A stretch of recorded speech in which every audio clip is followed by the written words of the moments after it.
What's up, guys? What's going on? I'm Paul. This is Pauline Theology's daily devotional, man, and we're going through the book of John. We're in John chapter 18. We finished up the prayer, and we are moving into the passion. So I'm just going to do this one verse today, John chapter 18, verse 1, and we're going to get a little introduction to maybe some of the themes that John is going to encapsulate the entire passion in. So if you haven't checked it out yet, go ahead and check out John chapter 18, verse 1. If you have, we're going to jump into it, man. What's going on? Well, we have moved out of the prayer that Jesus has prayed and the farewell discourse, and now we are moving into the passion. We're moving into the time in which Jesus is about to suffer and die for the sins of the world. And it starts out by saying, after these things. After these things is always like we're moving to the next section.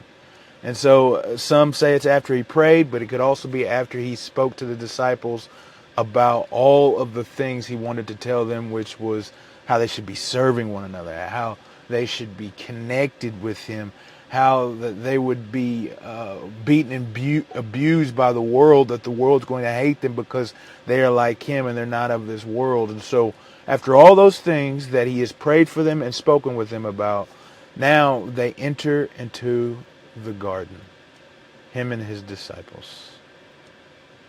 So there's an important theme that John encapsulates the whole passion in, and it's the theme of the garden. We have the garden here, and then we're going to see the garden later on whenever Jesus is resurrected. And then we also see that it is a garden in which Jesus has been crucified or put to death, has been murdered. And so it is the life, the death, and the resurrection that we see this garden. And this garden theme is something that John alludes to more as well as the Genesis episode. We'll see it later on whenever we read the end of the book where Jesus is resurrected. We'll see that it is not what happened in the garden, which life brought death. We're going to see here with Jesus that death brings life. But we've seen this also because we're going back to the very beginning whenever it is Jesus and the Father as one. And then we see sin happening as he speaks to the Pharisees, and he says to them that that your father is the father of lies, and that he is speaking to them with these lies, just as in Genesis the serpent spoke to Adam with those lies. And so now we're seeing this theme being replayed out and replayed out, man. What's to say about God? I think that in understanding this theme, this garden idea, we should think about God restoring or redeeming all of creation. Where man has broken the beauty of what God has formed, God, in the form of man, Jesus Christ, is redoing that. He's revamping that. He's making things great. That is what God is doing. That's who God is in here. He is the one who restores. He is the Redeemer. What's this say about mankind? I think it says that God desires for us to be with him, because when he enters into this garden to do the changing, he brings his disciples with him. This is something that is recurring here, as well as it talks about discipleship, that we are in this world but not of this world, in order that we might help others know that Jesus is the one that God has sent, that the Father has sent.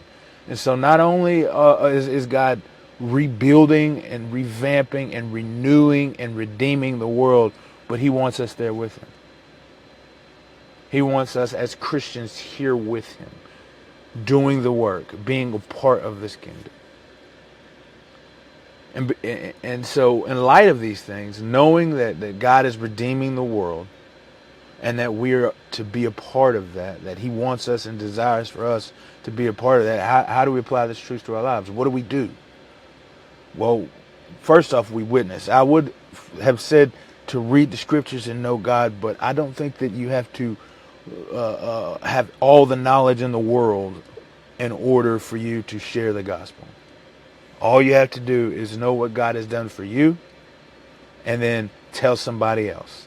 That's what we've seen as well throughout this gospel, as we've read that, man, they don't know super duper amounts of who Jesus is, but what they do know is that he changed it. With the woman in the well, he changed her because he knew everything about her. So, and then with the guy who was a man born blind, I was blind, that's all I know, now I can see. I don't know much about him, but I was blind, now I can see. And so all of these people is just because the thing that Jesus has done for them, they go and they tell. So I think that's the first thing, is go and tell. Go and tell. But second, man, get to know Jesus. Dive deep into his word. See what he has in store for you. Because then the more you know, the more you trust him. And that's what this is about. Trusting Jesus and sharing his gospel so that others can trust in him as well. Hey, I appreciate you guys for listening. And I will see you as we go deep into the passion of Jesus Christ.